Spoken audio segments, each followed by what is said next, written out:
Caribbean. Hi, how are you? Very well, thank you. Well, we know that this is a work that is very heavy, and a lot of people know. Let's talk songs. Yes, Now, you know there's going to be the church ladies. They'll be sitting in this movie. How hard was it? I mean, we know we have to incorporate some original songs yes. because you have a beginning and then you have the end credits and all of that. But there are also some songs that didn't make the cut that people Yeah, love. yeah. So, what do you say to that audience? It's not that they weren't good, but how did you come to that decision?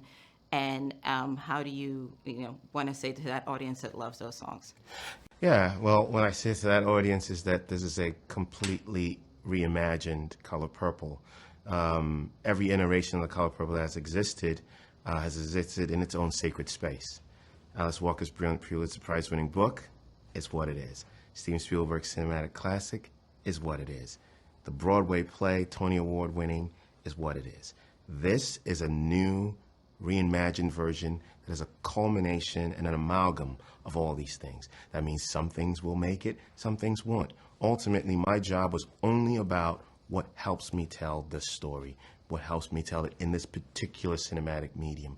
Some songs are brilliant and amazing on Broadway that just do not work narratively. That's nothing to say about the songs themselves. They just don't work narratively. And so a lot of the songs I loved, one like Brown Betty, which I loved. It's a song between Harpo and Sophia. But that happens in the third act of the play. In the third act of the play, it's all about Celie's resolution in my movie. So I can't go back to Harpo and Sophia. I have to stay with Celie as she arrives that I'm here.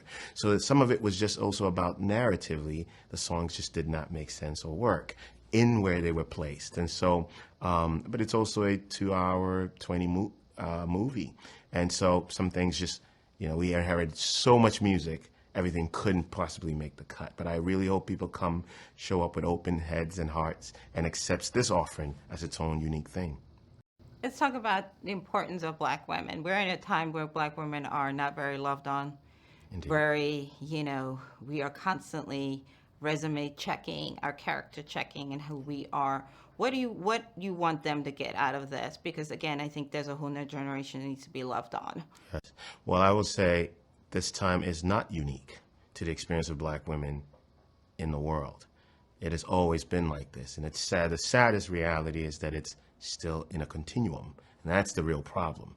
I made this movie as an offering to them to emphasize sisterhood that I'd been privy to watching my mother and her sister friends, my aunties and their sister friends, and how they built each other up and helped each other around often emotionally stunted men, right? And how they helped imbue in us, the kids who are coming up in that community, in those homes, with love, courtesy, and the respect for women.